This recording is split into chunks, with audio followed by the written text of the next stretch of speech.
അമ്മ ഒന്ന് ഇവിടെ നിൽക്കേ. എന്തായാലും ഒരു സത്യം മനസ്സിലാക്കാതെ പറ്റില്ലല്ലോ.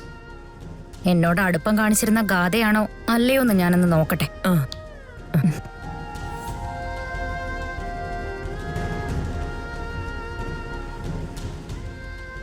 ഗാഥ, ഗാഥ നല്ല ആളാ കേട്ടോ. എന്നോട് പറഞ്ഞതൊക്കെ അങ്ങ് മറന്നു അല്ലേ? കീർത്തിയോട് ഞാൻ എന്താ പറഞ്ഞേ? ഇതാ കുഴപ്പം.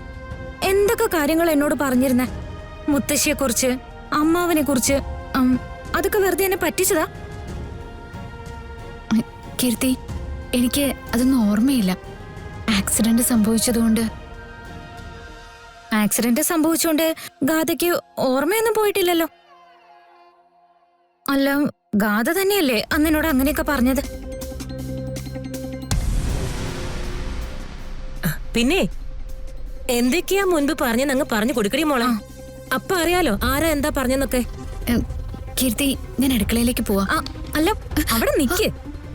ഒരു കാര്യം കൂടി സത്യം പറ. നിനക്ക് മുത്തശ്ശിയോട് സ്നേഹം കൂടിയിട്ടുണ്ടല്ലോ. ഗാഥ, അതെന്തിനു വേണ്ടിയാ? സൂത്രത്തില് അടുത്ത് ചെന്നിട്ട് എന്തെങ്കിലും ചെയ്തു കളയാൻ വേണ്ടിയിട്ടാണോ? ദേ, ഇന്നാള് ചെയ്ത പോലെ അമ്മേനെ എന്തെങ്കിലും ചെയ്തിട്ടുണ്ടെങ്കിലേ പിന്നെ ഒരു നിമിഷം നീ ജീവിച്ചിരിക്കില്ല. കേട്ടോടി അസത്തെ. നീ എന്താടി ഒന്നും മിണ്ടാത്തെ? നിന്റെ നാവിറങ്ങിപ്പോയോ? മോള് സിത്താരെ വിളിച്ചിരുന്നോ? ഇല്ലല്ലോ, ഞാനൊന്നും വിളിച്ചിട്ടില്ല. വിളിക്കണ്ട, സിത്താര ഇങ്ങോട്ട് വരുന്നുണ്ട്. ഇങ്ങോട്ട് വരുന്നുണ്ടോ? പിന്നെ ഞാൻ വിളിച്ചതാ.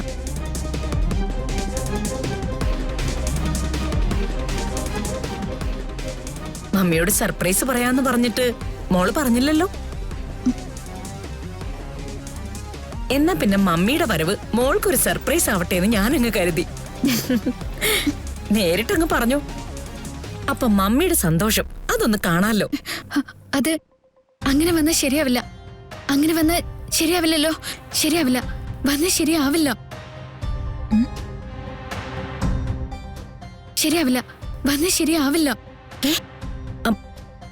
എന്താ മോളെ? അത് എനിക്ക് ചെറുതായി ഒന്ന് തല ചുറ്റുന്ന പോലെ. എനിക്കൊന്ന് കിടക്കണം. അതെ, അത് ഈ നേരത്തെ പതിവാ.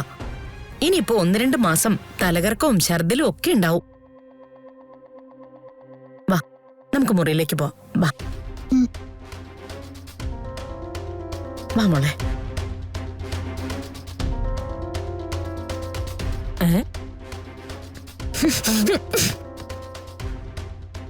എടി മോളെ, നീ ശ്രദ്ധിച്ചോ? സിത്താര വരുന്നു കേട്ടപ്പോഴേ അവളൊന്ന് വിയർത്തു.